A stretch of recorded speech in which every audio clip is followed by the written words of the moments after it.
আসলে সকালবেলার অ্যালার্ম, সে ফোনের অ্যালার্ম একদম নিজের মধ্যে কপি করে নিয়েছে।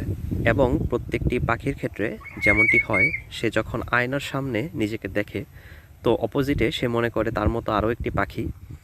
তো পাখির মুভমেন্ট দেখে সে আসলে আরেকটি পাখির সাথে তার মুভমেন্টকে মিলাতে চায়। তো আপনারা ক্লিপটি দেখলেই বুঝতে পারবেন, যখন সে নিচু হচ্ছে, তার মুভমেন্ট, মাথার মুভমেন্ট সব কিছুই খুব ইন্টারেস্টিং। অ্যান্ড ককাটেল পাখির এই বৈশিষ্ট্যগুলো অনেক বেশি লক্ষণীয়। তো বর্তমানে যে ক্লিপটি দেখতে পাচ্ছেন, এটি আসলে খাঁচার ভেতর। আসলে যে ব্যাপারটি সেটি হচ্ছে, আমাদের রাতের বেলা তো পাখি আমরা বাইরে রাখা খুব বেশি সেফ মনে করতাম না শুরুর দিকে। তো তখন তাকে খাঁচায় রাখতাম, অ্যান্ড এটা একটা শীতের মধ্যে এটি খাঁচায় ছিল। অ্যান্ড শীতের মধ্যে টেম্পারেচার যেহেতু খুব কম থাকে, আমরা আসলে রুম হিটার ইউজ করেছিলাম। তো যখনই আমরা রুম হিটার চালু করে দিতাম এবং তার গান ননস্টপ চলতেই থাকতো। অ্যান্ড গানের ক্লিপগুলোও খুব